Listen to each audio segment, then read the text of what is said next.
In my opinion, introverts can be some of the best salespeople in the world. And in this podcast, I'm going to explain to you why. Hello, my name is Rob Spence and welcome to the Sales Circle podcast. It's a pleasure sitting down with you. Again, all of these weeks are absolutely flying by. At the time of recording, it's actually early June. We have been absolutely smashing these recordings and edits just for you. So thank you so much for staying tuned. But welcome to the Sales Circle. This is the podcast that is designed to help you increase your sales. Whether you're a salesperson, a business owner, an entrepreneur, a solopreneur, a tradesman, a tradeswoman, a sales professional, sales manager, sales director, whatever it is. If you need to sell in your everyday life, then this podcast is designed, it's written, it's produced to help you increase your sales. My name's Rob Spence and welcome to the show. Today we're going to be talking about a question that I get asked often. I get asked very regularly. I get asked about whenever I deliver trainings, even just when I'm not out and about doing the shopping, that'd be absolutely weird. But when I'm at conferences, trade shows, exhibitions, that kind of thing. The question I always get asked is this, or words to the effect of, Rob, I'm an introvert. How can I sell? Or that term or that question could be, Rob, I'm just introverted. There's no way I could become a salesperson. Or they could say, can introverts sell? And we understand it, right? We get it. Introverts on paper are people who are a bit more, I don't actually know what the dictionary definition is, but they're a bit more shy, a bit more quiet, perhaps a bit more reserved. They maybe like their own time, their space, and everything else in between. As opposed to the extrovert, who is, on paper, the loud, outgoing, the brass, the rash, the person that gets out there and wants to be seen and heard, loves the sound of their own voice. And actually, when we think of salespeople, normally when we consider a salesperson, we think of the latter, don't we? We've said it before on the podcast. We think about people who have got the gift of the gab, those that are willing to talk to anyone and anyone, those that can sell ice to the Eskimos, right? But actually, in my opinion, introverts can sell, if not just as good, but actually sometimes 10 times better than those extroverts. And in this episode, I need to stop hitting this microphone. In this episode, we're going to share some pros, some cons, some reasons, what you can maybe do if you are introverted to help you sell more. And I'm going to recommend a book at the end of the podcast, actually, that will help you understand how to get out of that shell a little bit more, even if it's faked momentarily. So before we get on to the main part of the show, please make sure that you hit the like button, hit subscribe, drop us a follow. If you're watching us on YouTube, hit that subscribe button for me. Let's crack on. I want to start the episode by smashing that myth that's out there that sales is only for extroverts. Sales is only for those with the gift of the gab. Sales is for only those that are outgoing and willing to put their neck on the line. I'm going to debunk that myth. And although I can share my own experiences, my own stories, my own opinions, I've got a story for you. Now, here's the thing. I've said, put really simply, I believe, and I'm going to put my neck on the line here, right? I believe introverts can make fantastic salespeople. And very soon we're going to talk about why. I want to caveat that by saying that I think that extroverts can be really good as well. And I think that's where we need to be a bit more of an ambivert, someone that kind of sits in the middle. And I'm going to say something quite controversial here in the fact that I believe that both can be faked. They can be acted, even in just short amounts of time. Is it going to be painful? Absolutely. Is it going to be uncomfortable? Absolutely. But will it help you get better results? Damn right it will do, right? So a study by Wharton found that ambiverts, so those with a balance of extrovert and introvert traits, tend to outperform both extremes in sales. So ambiverts perform better than those with a singular trait. Well, why is that? And it's simple. If we look at the traits of introverts, if we look at the traits of extroverts, each of them come with massive benefits. Each of them come with massive pros, right? Of course, both of them come with massive cons as well, which we do need to discuss and consider. But actually, if you can take the pros from both of them and formulate this ambivert personality, this ambivert kind of mindset, then lo and behold, your sales are going to absolutely skyrocket. For me, as I said earlier, I think if we look at sales as a whole, we are coming away from the extroverted salesperson. They push people away. It puts people off. It stops the relationship so much. I want you to think about your most stereotypical salesperson in your mind. And I have no doubt when you do that, you think about the loud, the cocky, the talkative salespeople. But actually, if you're a big fan of the podcast, if you look at what we talk about in terms of being a good salesperson, actually a lot of introverted traits stem from those introverted skill sets. So, such as deeper listening, empathy and emotional intelligence, thoughtfulness, intentional communication, and excellent preparation and research. Now, for me in sales, that goes far above and beyond just soft skills. They're absolutely superpowers. We talk often on this pod about the importance of listening. And actually, when we look at introverts, then they are great salespeople. Some of you may be listening to this or watching this over on YouTube thinking, gosh, well, no, Rob, we shouldn't fake who we are. We shouldn't change who we are. The problem is we all do. We all change who we are in certain circumstances, right? If I ask you to walk into a library, no matter what kind of personality you are, you're naturally going to hush your tones. You're naturally going to take those tones in, right? It's the same for a church service.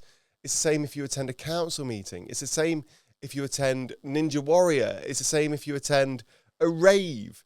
You match your energy to the environment you are in. It's a known fact, and I will argue and debate that with anyone who says, no, I'm always introverted. No, you will naturally change just in various ratios of your current personality, right? And so for me, I think the best salespeople, and we've spoken about this, the best salespeople are able to mirror and understand what's going on in the situation in the area and in the environment, and then match and mirror what they need to do. And I think sometimes being introverted is absolutely super great. Like I said, it's a superpower. Sometimes you have to be a little bit extroverted. You've got to come out your shell a little bit more. Do you have to change, swap, and mirror? Absolutely. Will it be uncomfortable? Yes, absolutely. Hey, listener, full transparency. There are times when I have to attend events, and I'll use the word have to very openly, because there are times, believe it or not, where all I want to do is sit down in a quiet room and recharge that old social battery of mine, right?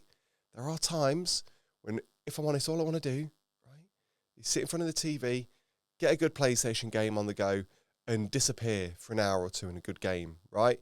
Sometimes I want to sit on my bike and ride for a couple of hours, whatever it is. There are times, though, however, when I want to go out, I want to socialise, I want to party. Both of which can cause me pain, can cause me uncomfort, can cause me discomfort. But you know what I do? I put up and I shut up and I deal with it, right? I go, I may not want to go to an evening event, right? I may get home and just sit in a dark room and go, oh my gosh, that was hell. But do you know what? I wake up the next day and I'm still alive. Look at that. Would you believe it, right? Same on the other way around. The time recording, when was it? 2 days ago. I was at a council meeting welcoming in a good friend to become a mayor of a local town. And I had to sit in pretty much silence for 2 or 3 hours, give or take, just watching this council meeting go on. That was uncomfortable.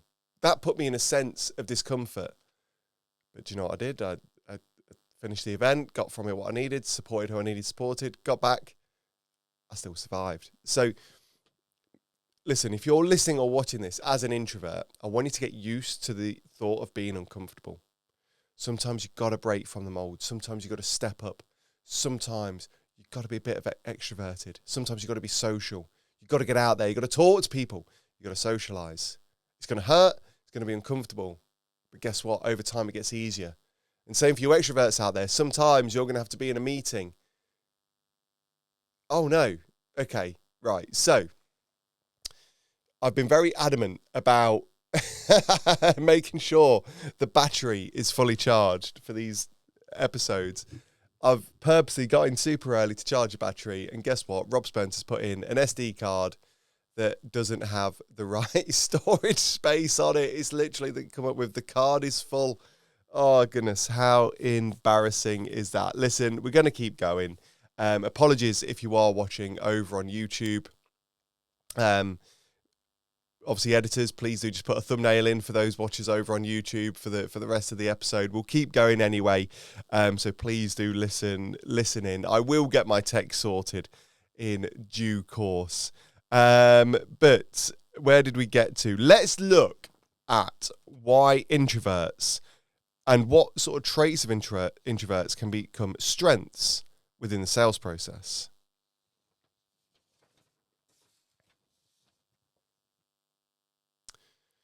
So I kind of alluded to this earlier on about sort of those strengths, those traits that introverts have. And there's kind of three that I pulled out here. And in a moment, I'm going to share some, tips for you, introverted sellers out there. So listen, perhaps you know an introvert. Perhaps you are an introvert. Then obviously do listen intently. If you know an introvert who just needs a bit of a leg up and maybe a bit of a confidence boost, send them on this message. Not this message, beg your pardon. Send them on this episode. So what are the good traits within introverts? Well, like I said, there's many, but I've pulled out three sort of areas which would be really good. I think that introverts work really well with discovery and the needs analysis, simply because they're brilliant listeners. They sit back, they listen, but better than that, they ask really great questions. I think sometimes extroverts can go out of their way to just talk for the sake of talking's sake and to fill the silence, whereas introverts create a vacuum in which the prospect wants to listen. And so I believe that introverts will ask smarter questions that uncover the needs, the wants, the desires, the pain points of the prospect. It helps the buyer feel heard and will help uncover those real problems. I think as well at times, introverts do, believe it or not, make better presenters, right? Some presenters, and I'll sometimes put myself in this, they perform, right? They perform, they put on a show, put on an act. And for some, that'll work really well. For others, it won't work well at all. Remember, presentations aren't necessarily a performance. They're an explanation, a guide, a consultation, a problem-solving display. The best introverts will use structure. They'll use their confidence in their data. And I think really when we look at those traits of an introvert, they're calm. Normally, there might be something deep down that's making them panic, but they're calm. They're not overly showy, they're not chauvinistic, they are calm. And finally, I think, listen, introverts are great at building long-term trust, which I believe really helps with closing. If you've done everything, right? I always argue this. If you do everything within that sales process correctly, so if you do what's the word I'm looking for?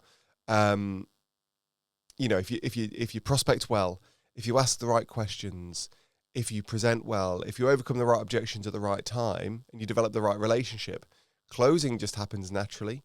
And that's where I think introverts kind of really step into their own. So listen, if you're, listening to this, maybe he's an extrovert and you want to kind of learn what to do, just think more introverted at times. Like I say, I think we should become more ambiverted and kind of be able to swing and match between the two. We don't always have to panic and rush and be extroverted. Sometimes we've got to match the needs, the wants, the requirement to the person in which we're dealing with. But what about like practical tips for those that are introverted? What can introverts do to sell better, to sort of sell and to some degree sort of come out of their comfort zone a little bit? Well, I've got 5 tips here. And number 1, preparation. And listen, I'll be really clear. Some of this does really, really, really, really matter and mean a lot to extroverts as well. So take some notes and make sure you share this to a colleague. So step number 1, prepare, right? Failure prepare means you're prepared to fail, right? Or words to that effect. You've got to prepare for everything, right? Whether that's a cold call, whether that's a pitch or a presentation, whether that is a closing pitch, a presentation, whatever it is. Know your business, know your services, know your objections, know your prospect. Anticipate everything. The more you prepare, the better. Now, don't ever forget to embrace silence. Even just by remaining silent then, I caught your attention. And I've no doubt the editors editing this just went, oh, are we supposed to cut it out? No, don't cut it out, right? Embrace the silence. When we are silent, we create a vacuum. And you physics folk out there will know that when a vacuum is created, something must fill it. And that allows the buyer to then speak. If you fill that void, then lo and behold, you're going to do yourself a disservice. But beyond that, we know that to think, we need to be silent. So if we're constantly talking, are we allowing our buyer the time to think? Probably not. So just sit still, shut up, and let your buyer think. Don't forget to remain calm. Calmness and calm energy builds trust and authority, which are perfect for influencing and persuading people. Now, remember as well, one thing I've kind of neglected throughout all of this podcast is how we communicate and how we talk to people. I always believe that we shouldn't necessarily choose the channels that suit us and what we are comfortable with. We should choose the channels which suit the prospect. If a prospect prefers a telephone call, do you think we should continuously send that prospect email after email after email? Absolutely not. Do you think if that prospect prefers WhatsApp, we should constantly call them? Absolutely not. Understand the channel that suits them. Once again, it may put you out of your comfort zone. Many younger people today, and I know that sounds stereotypical, but many younger people today struggle with the concept of picking up the phone. And weirdly, when they do pick up the phone, they try and contact the person before to set a time when to call them. In my generation, and those, a bit older than me, maybe a bit younger than me, remember the times when people would just call you up out of the blue, whether it be on your landline, your home phone, your mobile, whatever it is. Younger people struggle with that kind of concept. So don't do it just for you. If you always, divert to email, that's great. But what does your prospect want? And finally, don't forget to recharge. One of the biggest mistakes I've ever made, and I still make to this day, and I'm trying to nail it out, right? Take time for you. Take time for you in between meetings. Take time for you in between calls. Sometimes my diary is just back-to-back meeting, call. I don't have time to process what's happened. I don't have time to process what that meeting was about. And although yes, I'll take notes, by the time I get round to reading through the notes, I've kind of forgotten what was actually said. So take time to process. And that's particularly important if you are attending events. If you're naturally an introverted person, and I'll go beyond that, maybe if you feel introverted at that point in time, and you go to a social event, you're going to need time for yourself to get yourself back on track, and vice versa. So listen, I hope I've shared enough tips for you there. And I'll answer the question in due course. Do introverts make, good salespeople? But listen, like I say, if you are introverted, don't panic. If you're extroverted, don't panic. Just be wary, be willing to work closely to change yourself into that ambiverted person to make yourself the greatest salesperson you can.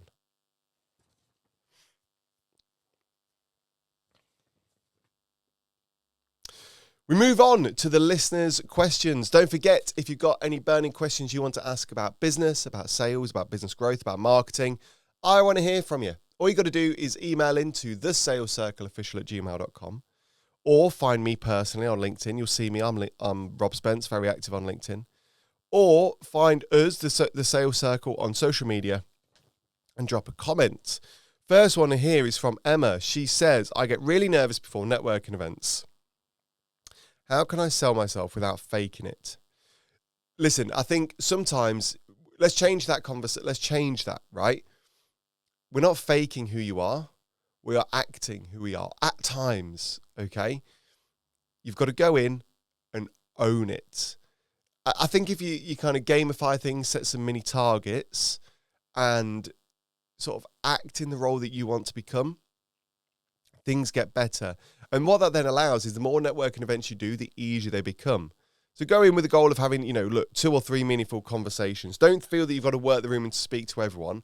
Try and look for quality over quantity. Think about questions you can ask the other delegates and the other people that are there, and then you'll be more memorable than just being that loud person in the room. Listen, I remember my first ever networking event.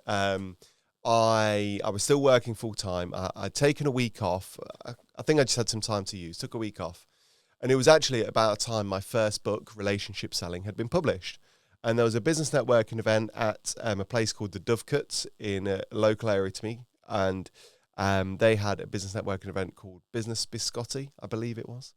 And I was nervous. I remember being in that car park going, gosh, I'd read about networking events. I'd seen them. I'd kind of knew what they're about. Oh, but I was nervous. But I put on the people call it the Rob Spence show. I put on my act and went in, and I was absolutely fine. And now, I walk into networking events, not an issue whatsoever. So don't fake it, Emma, act it. Harry has written in to say, I'm an introvert. Does that mean I'll struggle to cold call? Harry, you may feel nervous, you may feel anxious, but the best cold callers in the world do. Being an introvert or labeling yourself as an introvert shouldn't hold you back. And I think that what I said there is really important. We can all label ourselves something and we believe it becomes a self-fulfilling prophecy. Maybe try and change that mindset, Harry, to I feel introverted. I at times am introverted. You are not an introvert. You feel introverted. Over time, that should hopefully detach you from that statement a little bit. But don't forget, remember what we said a second ago, prepare, plan, prepare for failure. Have the right questions, know everything inside and out. All you got to remember, right, a cold call is a conversation. That's all it is. It's a conversation, no different to what you'd have in the smoking area of a pub, at a bus stop or, just at your local networking event. That's all you're doing. So don't panic. Remember, ask questions, listen. Don't label yourself as an introvert. Say that you're introverted. I believe that will change things.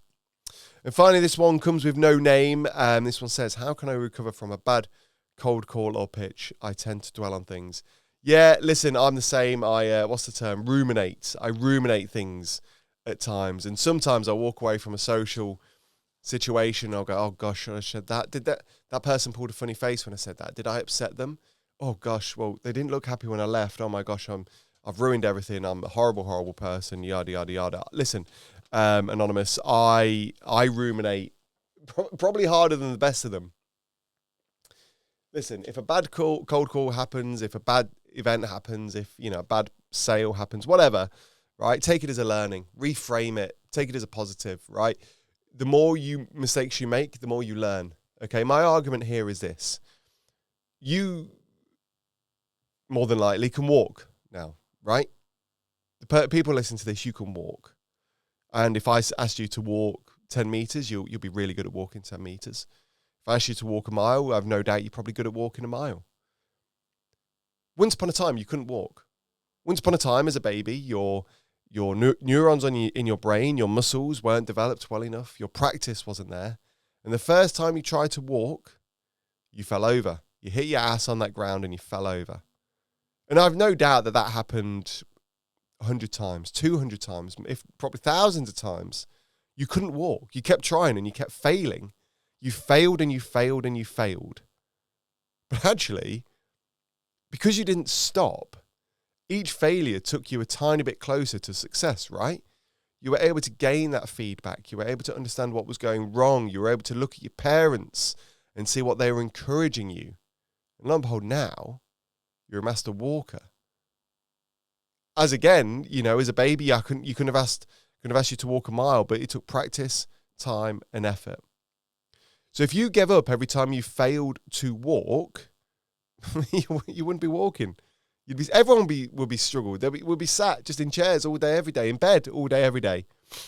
And I can use a different analogy from any skill. So when a bad social situation occurs, when a bad cold call occurs, or whatever it is, reframe it. What can I learn from this? What did I do good? What did I do bad? What would I do differently? When I go into my next conversation, what am I going to do to change things? And you'll be absolutely fine. So thank you so much for sending it. Oh gosh, I've just kicked the microphone. What a disaster today's episode is turning out to be. Really appreciate the questions. Listen, I love your questions. And the last episode we just did was full, absolutely full of all of your questions. So if you do have a burning question, no matter how big, small, silly it may seem, don't panic. I want to hear from you. Send it in and I'll be sure to read it out at some point.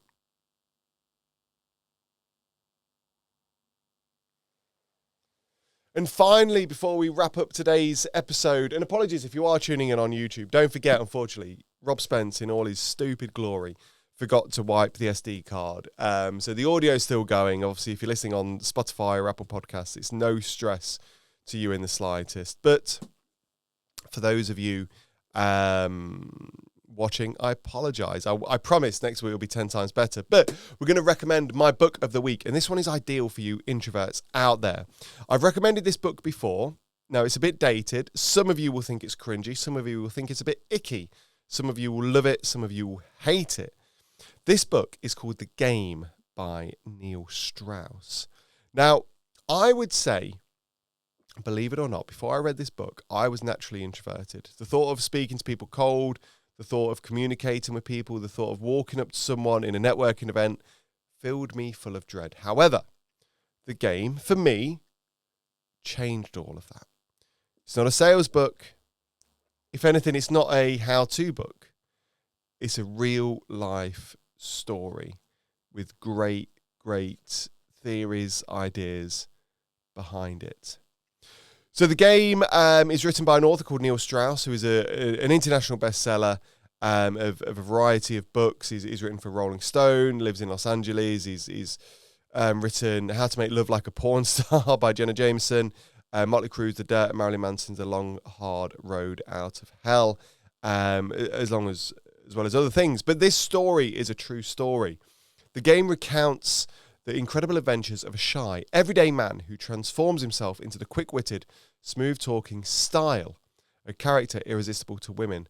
But just when life gets better than he could ever have dreamed of, and believe it or not, he uses his techniques on Britney Spears, receives life coaching from Tom Cruise, moves in with Courtney Love, and is officially voted the world's #1 pickup artist.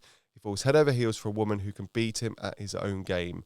This book is jaw-dropping and hilarious. The Game reveals the naked truth about sex, love, and relationships, and getting exactly what you want. So yes, the book is all about a journalist who uncovers this world of picking up or being a pickup artist.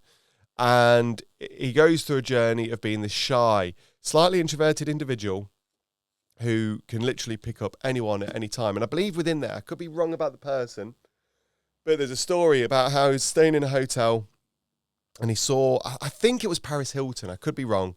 He sees Paris Hilton, he works his magic, and lo and behold, picks her up. So for some of you, it may be cringy, a bit icky, a bit misogynistic to some degree.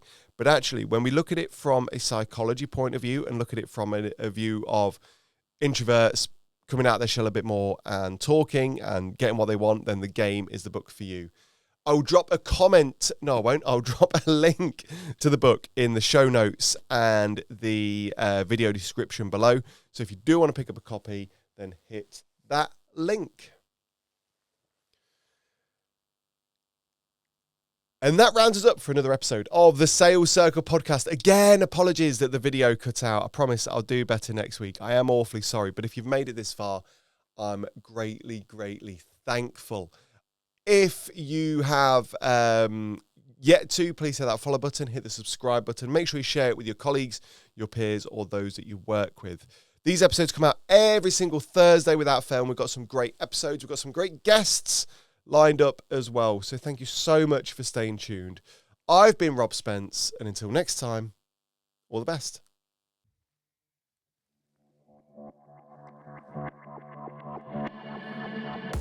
And that's it for another episode of the Sales Circle. Make sure you hit that follow button, join us over on social media, and we'll see you next week.